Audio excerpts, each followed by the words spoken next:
An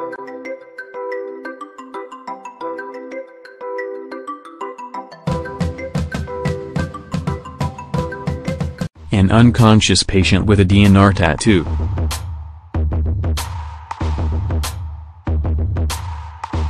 We present the case of a person whose presumed code status preference led him to tattoo "Do Not Resuscitate" on his chest.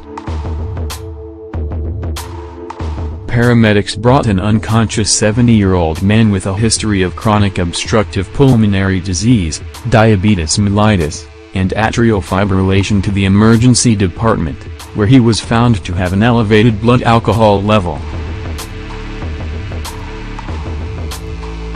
The staff of the medical intensive care unit evaluated him several hours later when hypotension and an anion gap metabolic acidosis with a pH of 6.81 developed.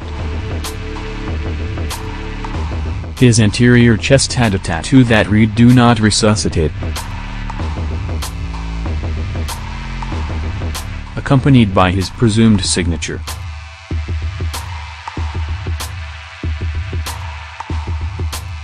Because he presented without identification or family, the social work department was called to assist in contacting next of kin. All efforts at treating reversible causes of his decreased level of consciousness failed to produce a mental status adequate for discussing goals of care. We initially decided not to honor the tattoo, invoking the principle of not choosing an irreversible path when faced with uncertainty. This decision left us conflicted owing to the patient's extraordinary effort to make his presumed advance directive known.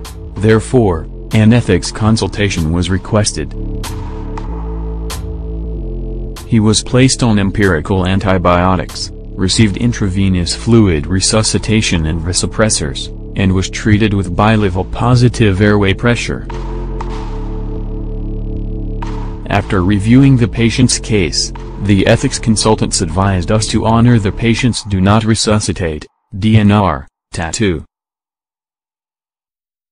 They suggested that it was most reasonable to infer that the tattoo expressed an authentic preference, that what might be seen as caution could also be seen as standing on ceremony, and that the law is sometimes not nimble enough to support patient-centered care and respect for patients' best interests. A DNR order was written.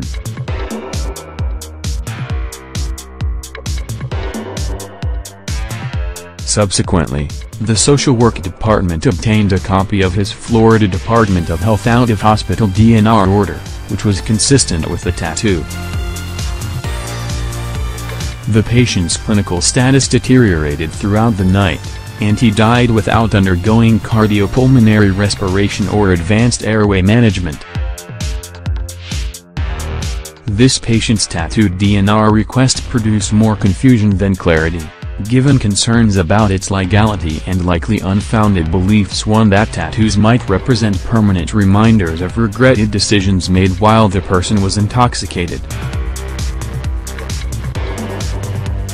We were relieved to find his written DNR request, especially because a review of the literature identified a case report of a person whose DNR tattoo did not reflect his current wishes. Despite the well-known difficulties that patients have in making their end-of-life wishes known, 3.5 This case report neither supports nor opposes the use of tattoos to express end-of-life wishes when the person is incapacitated.